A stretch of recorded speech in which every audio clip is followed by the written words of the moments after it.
22 जानेवारीपासून मी मल्हारला solid food द्यायला start केलेलं आहे आणि तुम्ही बघितलं की त्याने पहिल्यांदा ॲपल प्युरी घेतलेली आहे आणि गेले 3 दिवस मी एकदाच त्याला सकाळच्या वेळेमध्ये ॲपल प्युरी देत आहे. तर बऱ्याच मम्मी लोकांच्या मनामध्ये हा प्रश्न आला असेल की जनरली सगळ्यात पहिले बाळाला डाळीचं पाणी किंवा भाताचं पाणी दिलं जातं. तर मग ह्या ज्या फ्रुट्स प्युरी आपण देतोय, त्यामुळे बाळाला काही त्रास तर होणार नाही, बाळाला सर्दी तर होणार नाही किंवा बाळाला त्याची काही ॲलर्जी तर होणार नाही. बिकॉज थंडी पण चालू आहे त्यामुळे. तर आपण बघूयात डाळीचं पाणी आणि भाताचं पाणी का द्यायचं नाहीये, त्याच्या मागचे काही ठोस कारणं आहेत.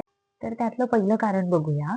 6 महिन्यापर्यंत बाळ हे फक्त आईचं गोडसर असं दूध पीत आलेला असतो आणि तुम्ही डाळीचं किंवा भाताचं पाणी देता, तर ते त्याला काही चव नसते, त्याच्यात शुगरही नसते, त्याच्यात सॉल्टही नसतो आणि त्यामुळे बाळ हे सहजासहजी ॲक्सेप्ट करत नाही. आणि तुम्ही ज्या काही फ्रूट प्युरीज देतात त्या हलक्याशा गोडसर असतात. त्यामुळे बाळाला गोडी निर्माण होते किंवा आपण जे म्हणतो इंटरेस्ट वाढतो किंवा त्याला खायला मदत होते.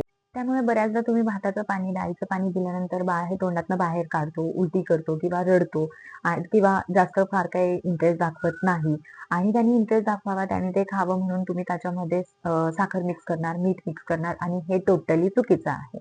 कारण 1 वर्षापर्यंत आपल्याला बाळाला साखर किंवा मीठ कोणत्याही फॉर्ममध्ये द्यायची नाहीये. आता दुसरी गोष्ट ही आहे, की बऱ्याचदा तुम्ही बाळाला भाताची पेज न देता भातावर जे काही पाणी आलेलं असतं किंवा डाळीचं जे काही पाणी असतं, तुम्ही ते देतात. आणि जे काही पाणी तुम्ही बाळाला देताय, त्या पाण्याचं कंटेंट जास्त आणि त्यामध्ये कोणत्याही प्रकारच्या कॅलरीज नाही आणि अगदी कमी कॅलरीज त्या पाण्यामध्ये असतात. जे पाणी बाळाला दिल्यानंतर बाळाचं छोटूसं पोट त्या एम्प्टी कॅलरीजनी भरणार आहे.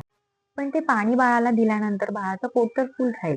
पण त्यामुळे बाळाला जे काही पोषण मिळायला हवंय ते अगदी नाबरोबर असणार आहे आणि पोट फुल असल्यामुळे बाळ हे आईचं दूध फारशा प्रमाणात घेणार नाही किंवा फॉर्म्युला मिल्क घेत असेल तर फॉर्म्युला मिल्कही फारशा प्रमाणात बाळ हे घेणार नाहीये.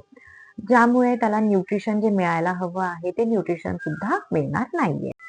तिसरी आणि महत्त्वाची गोष्ट म्हणजे 6 महिन्यानंतर बाळाला आयर्नची ही खूप गरज असते आणि जे काही आपण भाताचं पाणी देतो, डाळीचं पाणी देतो, त्यामध्ये आयर्नची जी मात्रा असते ती अगदी नाबरोबर असते. ज्या काही आपण बाळाला फ्रूट प्युरीज देतो किंवा भाज्यांच्या गोडसर असा प्युरीज देणार आहे, त्यामुळे बाळाचं पोटही भरणार आहे, त्यामुळे बाळाला न्यूट्रिशन्सही मिळणार आहे आणि जी काही आयर्नची रिक्वायरमेंट बाळाची आहे ती पण फुलफिल होणार आहे.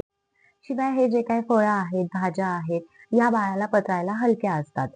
ज्या काही आपण व्हेजिटेबल प्युरीज, फ्रुट्स प्युरीज बाळाला देणार आहोत, त्यामुळे बाळाला कॉन्स्टिप्युशन होणं किंवा गॅसेस होणं किंवा घट्टपोटी होणं, या सगळ्या गोष्टी होत नाही. हे जर तुम्ही डाळीचं पाणी, भाताचं पाणी दिलं, तर बाळाला गॅसेस होण्याचे चान्सेस असतात.